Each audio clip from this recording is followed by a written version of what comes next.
first of all, it's just a tremendous excitement that we have had an opportunity to talk to you about MAPS.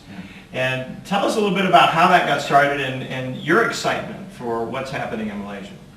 Yeah, so we have formed MAPS, which is the Malaysian Association of Professional Speakers, 2 years ago. And it was very exciting because within 2 years, we have a membership of 17 members. And in line with the government vision, we hope to make MAPS, put MAPS on the national map as well as the international map. And it comes at the right time, this conference from attend, so that I can meet people like you to help us in our quest to put MAPS on the map. Well, it is the current president of the International Federation for Professional Speakers. We're excited to have you here in Australia at the National Speakers Association of Australia Convention. And I know you've had a chance to see other speakers here. Tell me a little bit about the progress you're making with the involvement of increasing the economy there in Malaysia and speakers' role within that. Well, the speaker's role is very important because we are at the stage of the economy taking off after all this economic crisis and so on. And what is required to really give a boost and accelerate the process further is communication. And it's very vital that for Malaysia to move forward at a faster pace and to take advantage of the various developments in the world like globalization, WTO, communication is the vital key, and that's why I believe that MAPS will have a very critical role to play in this context of national development. Well, I know we've had a great opportunity in the last few years of making the International Federation a community based on a basic concept, and that is the bigger the pie, the more the people that are doing professional speaking around the world, the more effectively the people can use speaking as an accelerator for business activity and for progress. And a lot of people have dreams, and it's important to understand the world has dreams about what they can do. Maybe we could get a couple of minutes here to hear about the start of this dream. One who had to really create the vision and work with it and sell people on creating an international federation and the advantages of that. So Warren, tell us a little bit about that experience and what that was like. Well, certainly there were some moments where it looked less obvious than it does in retrospect. I think these things come together when the timing is right on the map. And in Canada, looking what was going on, concerned with the competitiveness of our economy, certainly one of our issues is the ability to effectively communicate ideas, to bring the knowledge, the whole education, the ongoing education. And as we talk to the national boards of the speaking associations in other countries, much the same issues coming together. And as the business issues more and more become how do we fit into the broader global context and the broader globalizing business community from countries as large as America to national associations representing countries like New Zealand. The timing was just right to create a mechanism where the people responsible really for spreading the business message and not only the business techniques, but the confidence and the motivation and the can-do attitude, we're recognizing that sharing ideas among themselves to get better at doing that not only helped them help build their businesses, but helped build the economies that they were in as well, and created that communication web. So the structure was a little different because we come together as equals. We sit at the executive council, and every country of every size has the same number of votes. And we very much genuinely, because so many of us work around the world, are trying to create mechanisms that are good for all parts of the world and all the association members. And so the timing, as much as anything, was right, and there was some visionary leadership that recognized the trends to do that. When you talked about the kind of coming together of the different associations, did you ever imagine that we'd be talking about Asia, our first association that potentially could come from Asia, and the Pacific Rim, such a vital part of our world economy? Talk to us a little bit about how excited you are about that. Tremendously exciting. Did we think about it at the time? Yes. certainly there was going to be a point where it went beyond the very developed countries into the developing countries, and we knew from the very beginning that there would be associations, but there would be leaders come out of these countries that were going to be aggressive with us, that were going to be visionary and recognize the significance of the knowledge business and the communication business. We did not know where they were going to come from. Quite frankly, I'm not surprised to see Malaysia on the front edge of that, just because Malaysia is such a prominent leading voice in the whole non-aligned universe and has some tremendous vision, the 2020 plan, tremendous vision for the future for Malaysia and its people and its economy. But very exciting to see it happening this fast. We didn't know whether we were 5 years off, 10 years off, 20 years off for this to happen. So very, very exciting to see it happening that quickly. All right, Warren, thanks for your comments on that start. But we also have the great opportunity of having the current president of the National Speakers Association in the United States of America, our senior and probably biggest and most experienced association. Tell us a little bit about the past and the present of speaking in the United States, and how does it make a difference? Well, thank you, Terry. It's great to be here, and certainly it is exciting to look at how these international groups are coming together as we celebrate the 30th anniversary of the National Speakers Association in the United States, and we now have a little over 3,700 members coming together on an annual basis to share information and ideas and expertise. And we have always had a strong international presence. We've had members from around the world coming together, and now to have the various countries forming their own associations, and for us to be able to support that, I think is pretty exciting. What are the challenges of making sure that the association is really making a difference for the country and the clients that these speakers have an opportunity to speak to? What have you found makes the difference? Well, that's a great question, Terry, and I think one of the things we're finding that makes the difference is the shift in our thinking from being speakers to being experts who speak professionally. And as we look around the world, there's bodies of expertise all around the globe. And for the folks in Malaysia to come together and find experts who are already communicating in a variety of different ways, with the speaking profession being the common denominator that brings them together. And so it's really an exciting time for all of us as we not only share our speaking skills from the platform, but we share a variety of ways of sharing expertise and of growing and developing that expertise. One of the exciting things about the International Federation is that it was designed as sister organizations instead of a controlling program from the United States.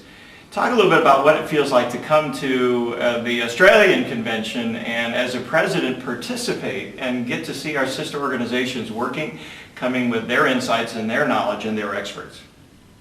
Well, one of the joys, Terry, coming here has been the hospitality of our hosts from Australia, but also it's been kind of fun because as we walk around NSA and everybody knows everybody, and being the president, you can't walk through the hallway without being known, and here I am in a small group of 300 people, and there are 6 who know who I am. And so having the opportunity to engage in some conversation before people figure out that I'm the president of NSA from the USA has really given me a whole different perspective on almost what it's like to be a newcomer at a conference again.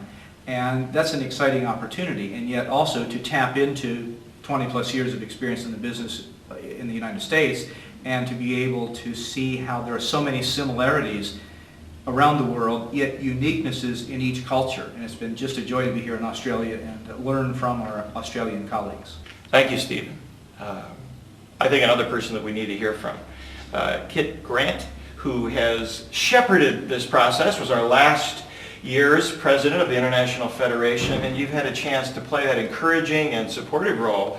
Tell me a little bit about your excitement and your thoughts about where this is going now. Thank you, Troy. One of the neatest things I think that's happened is that during my term, when I started about 18 months ago, was to see a solidifying of the original group that came together and really established the Federation as a concrete body that we knew was going to be around.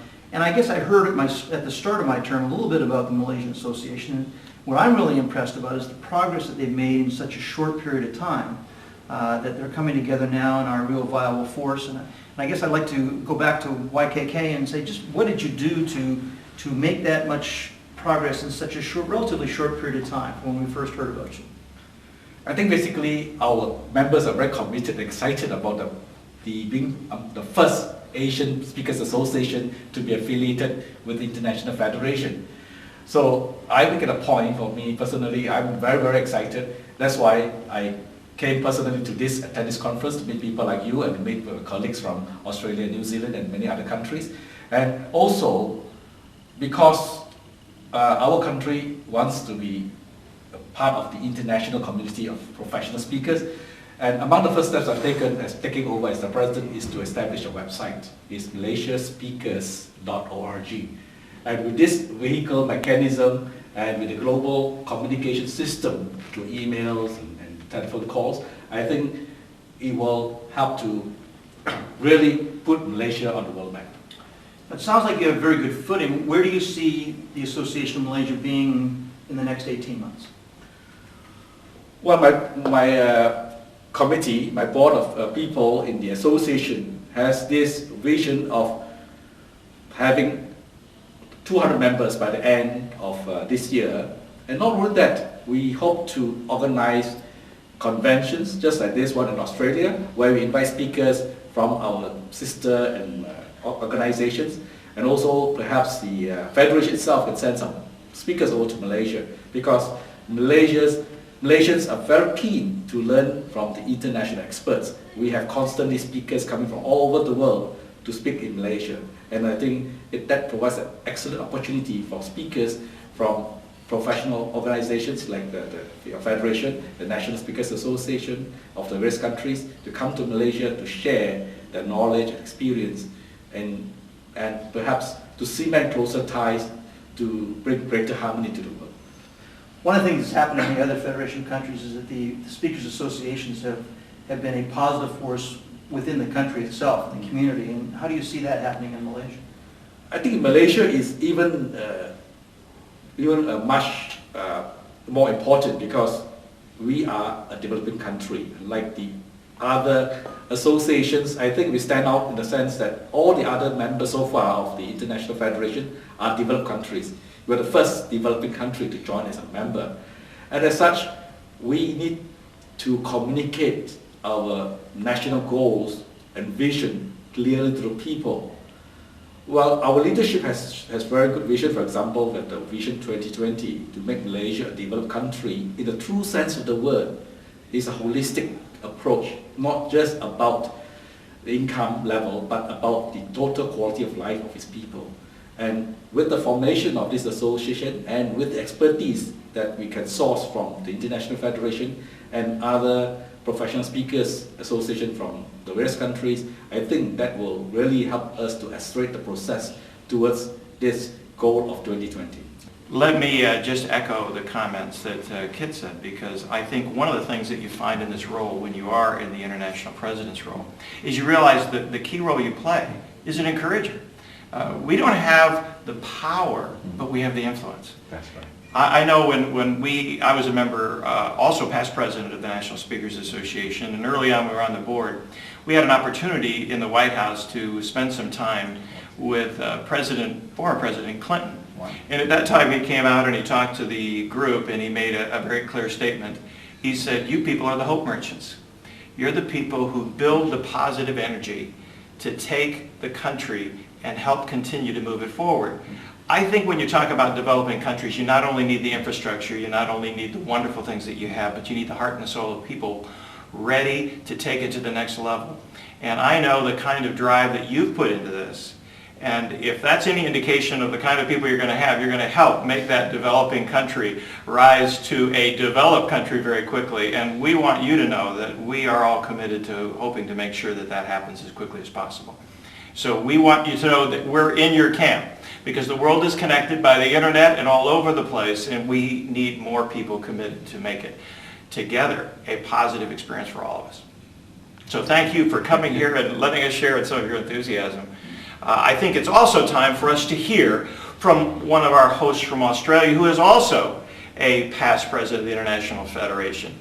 You couldn't spend time at the National Speakers Association of Australia without having a chance to hear from one of our Australian leaders, and Max Hitchens was also international president of our federation. Tell us a little bit about what your experience is, because you not only have been a president, but I don't know anybody who's attended more programs around the world for speaking, and you've seen the impact that speaking can have. Can you share a little bit about your excitement and what you've seen about that progress over those years? Terry, and it's a thrill to be involved in speaking at all times. It's even more thrilling for me as an Aussie to have YKK here as representing Malaysia and about to join, or being with the opportunity of bringing Malaysia into the federation, bringing it under the banner of professional speaking, one more country, adding to this huge organisation that is just going to grow and grow and grow. Yes, I've been to virtually every NSA meeting, PSA meeting in the world, and it is a thrill, and I do look forward to going to Malaysia when they have their first convention. As Aussies, we are very close to Malaysians. We do a lot together. We are very close, and our borders are close. And I've certainly spent much time in Malaysia, and I have. It's a wonderful, wonderful country, and they are fabulous people who are very dedicated, and when they set a target of doing something, they do the very best job you can possibly do. And I give an example, KL Airport. You have to see Kuala Lumpur Airport just to realise what can be done. And this was an idea that was said, let's build the best airport in the world, and they did it. You know, all over the world, and here in Australia we've been messing around for 20 years trying to rebuild an airport. Malaysia said, let's do it, and do it. They did. This is why I know they will get this professional speaking organisation up and running in Malaysia. They will achieve it. They will be part of our organisation, and I'm absolutely thrilled about that, and very, very pleased to welcome YKK and the Malaysian Speakers Organisation to the bunch when they get their act together, because we certainly want them. Max, you've also seen the impact that speakers can have. And as we see this association grow and the number of experts join it, there's this multiplication effect that happens. Can you talk a little bit about your experience both as an international president and as a president of NSAA about what you've seen speakers are able to do to influence audiences, countries? If you look at the multiplier effect of how many people speakers around the world speak to, and just think about it, it's exciting. It's mind-boggling. It's mind-blowing. It's the thousands upon thousands upon thousands upon thousands who we are presenting to, are putting ideas to, are showing some what the rest of the world is doing in various ways, and watch and think about how that permeates through the country, and how it permeates through to the leaders of the country. There are many problems in the world at this particular moment. We have the capabilities of solving so many of those problems, and that's pretty exciting. Number one, I just have to say it's been a real enjoyment having the opportunity to have this conversation and be able to be an encourager for you and your associations. The world has so many things right now that we can be concerned about, but it's great to see that we don't just take and talk about what people shouldn't be doing. We're trying to build sort of something what they can do. And it's a great opportunity to have speakers and experts around the world who are going to be activists in trying to move towards a positive economy. But you need to meet some of the people that are here, and I am Terry Paulson, current president of the International Federation for Professional Speakers. We have Kit Grant from Canada, past president of the International Federation. YKK, current president of the Malaysia Association of Professional Speakers, MAPS. We have Stephen Tweed, who is president of the National Speakers Association, current president. We have Max Hitchens, who has been a past president of NSAA and a past president of the International Federation. And of course, Warren Evans, the founding president of the International Federation for Professional Speakers. And it's been a great opportunity for us to have this time together and to talk about some dreams that are going to come to pass. Thank you. I think